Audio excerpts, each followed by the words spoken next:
E aí pessoal, tudo bem com vocês? Bom, mais um vídeo aqui da minha página, né, do meu canal, Professor Tarcio. E no primeiro vídeo que nós falamos sobre o Talibã, eu expliquei a origem do Talibã, né, como é que ele surgiu, as principais causas que fazem do Afeganistão um país muito complicado para se dominar, né, para se conquistar do ponto de vista militar. Dei uma palhinha também explicando de forma muito resumida qual que é, vamos dizer assim, a interpretação corânica que eles têm da religião islâmica, né? E hoje nós vamos falar sobre o Talibã especificamente. Por exemplo, de onde o Talibã tira o dinheiro deles? Né? O Talibã é rico? O Talibã tem grana? Bom, a resposta é sim, os caras têm muita grana. E eu vou explicar para vocês o motivo. Para quem não sabe, o Afeganistão, depois da China, é o maior produtor de ópio do mundo. A papoula do ópio, ela cresce em grande quantidade no Afeganistão. Existem verdadeiras plantações.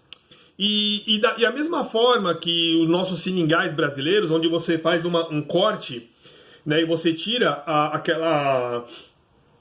aquele líquido, né, que eu não sei o nome, que sai que extrai da madeira, é a mesma coisa a papoula. Eles fazem pequenos cortes, né, na flor, né, no fruto da flor, e eles extraem dali o ópio.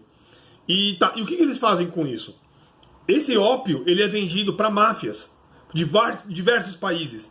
Máfia russa, máfia albanesa, libanesa e outros países. Ou seja, o principal meio de renda do Talibã é justamente aquilo que eles mais combatem, que é o quê? Que é entorpecente, que é droga. O curioso é que eles toleram o ópio entre eles, né? Existem muitos lugares onde se fuma o ópio. Existem pessoas que são viciadas em ópio e eles toleram como sendo algo cultural.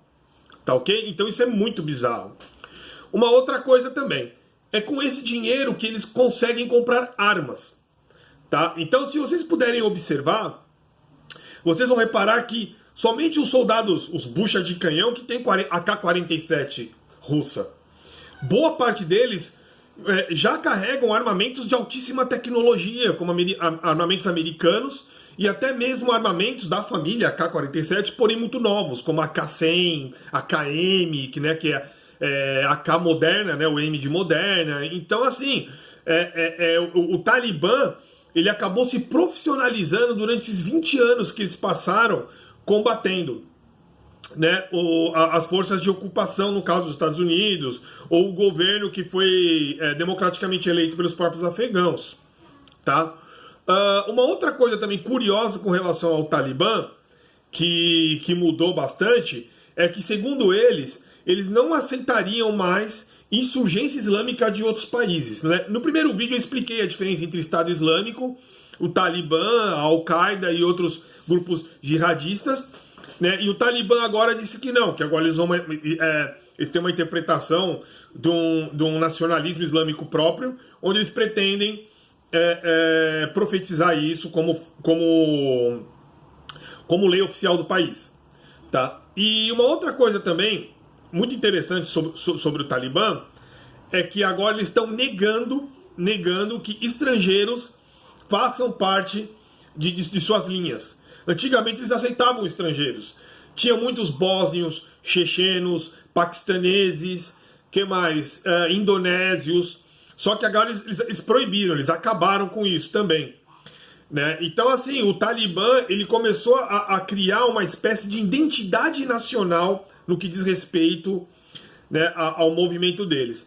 Só que, da mesma forma que eu falei no primeiro vídeo, o grupo étnico majoritário que faz parte dos talibãs é o Pashtun. E o Afeganistão é uma grande concha de retalhos étnicos. Eu até comentei com vocês. Composta de tajiques, uzbeques, hazaras, que são descendentes dos mongóis, né? Pashtun, pessoas que falam Pashtun, pessoas que falam urdu, pessoas que falam idiomas de origem persa. Então o Talibã não é homogêneo. O Afeganistão não é um país homogêneo como a gente pensa que é. Tá ok? Bom, com relação ao Vale do Panjir, não sei se vocês observaram as notícias recentemente, né, mas o Vale do Panjir, ele ainda não foi conquistado pelo Talibã, né, que é um lugar onde é um enclave de resistência, né, perpetrado por tajiques. E essa semana eu acompanhei que existe um burburinho, uma pequena notícia de que o presidente do Tajiquistão ia começar a ajudar, né, a insurgência, né, a resistência ao Talibã naquele vale, onde eles estão tentando se defender. Então eu acho que a curto prazo o Talibã não vai conseguir governar o país com tanta facilidade. Que é onde eu entro agora nesse assunto, a parte da governabilidade. Particularmente, eu acho que o Talibã não vai conseguir governar o Afeganistão. Explico. O país tem uma verdadeira evasão de mentes, de pessoas cultas, né, de cientistas, de intelectuais, de professores, pesquisadores. Então, o Talibã não tem ninguém para governar o país. A real é essa. A única coisa que o Talibã sabe fazer são duas coisas. O Talibã sabe lutar, guerrear e rezar. Mais nada.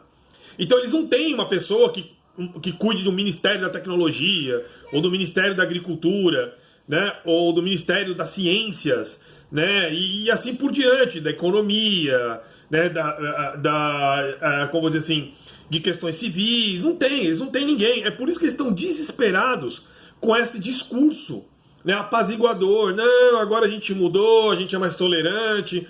Porque eles sabem que sem essas pessoas eles não vão conseguir governar. O país vai voltar para o século XV de novo. E eles conseguiram entender isso, né? É por isso que eles vão começar a pedir ajuda do Catar. O Catar resolveu ajudar o Afeganistão nesse sentido, né? Fornecendo algum tipo de mão de obra intelectual, né? Algum tipo de mão de obra mais que possui uma erudição muito maior, formadores de opinião, para poder auxiliá-los a reconstruir o país. O Talibã, por exemplo, nem engenheiros eles têm para reconstruir o país. Então, assim, é uma coisa que as pessoas realmente não conseguem entender, né? Porque eles só têm a vontade que eles tinham de conquistar o país, eles conseguiram. Tá, e agora? E para governar, como é que eles vão fazer? Vale lembrar que o Afeganistão é um país totalmente rural, galera. Apesar de ter a capital, Cabul, tal, mesmo Cabul, ela tem um modo de pensar rural. Então isso também impacta muito no que diz respeito ao desenvolvimento, ao progresso do país, né? Os outros fatores envolvendo a liberdade das mulheres, né, a liberdade dos próprios homens e tal, isso daí é apenas um dos centenas de problemas que o Afeganistão vai ter que enfrentar sobre o poder do Talibã. Cientistas, formadores de opinião, cientistas políticos, todos eles apostam no total fracasso do país. Mesmo a Rússia e a China reconhecendo o governo Talibã como sendo o oficial e o vitorioso, provavelmente eles vão ter muita dificuldade para governar. Tanto é que a China se envolveu. A China não é boba, galera. A China não é boba. Sabe por que a China resolveu reconhecer e abraçar de bate-pronto assim o governo do Talibã? Sabe por quê? Isso é evidente. Investimento em infraestrutura, em estradas, em hidroelétricas, prédios, edificações, tecnologia, internet. A China, ela é campeã em fazer isso. Vai rapidinho, uma pincelada aqui. Quando o governo Lula acabou, tá, não é nenhuma apologia ao governo Lula. Quando o governo Lula acabou, o Brasil começou a perder de forma constante, como dizer, a presença no continente africano, tá? Então se via muito menos a presença do Brasil nos países lusófonos, sobretudo, né? Angola, Moçambique, Guiné-Bissau, São Tomé e Príncipe, Cabo Verde. Então isso que aconteceu, esse espaço que o Brasil acabou deixando com a saída do governo Lula, né, foi preenchido por quem? Pelos chineses. Então a China está presente nesses países. E a mesma coisa está acontecendo no Afeganistão. E para quem não sabe, isso também ocorre na Albânia, na Europa, na Sérvia, na Macedônia. A China também está presente como forma de ser uma espécie de sponsor, de patrocinador no que diz respeito, né, a fornecer dinheiro para melhorar a infraestrutura do país. Não existe ponto sem nó na política, galera. Então é isso aí que eu tinha para dizer para vocês. Tá ok? Muito obrigado mais uma vez por terem assistido e até a próxima. Se tiverem alguma dúvida ou sugestão, estamos aí. Tchau, tchau.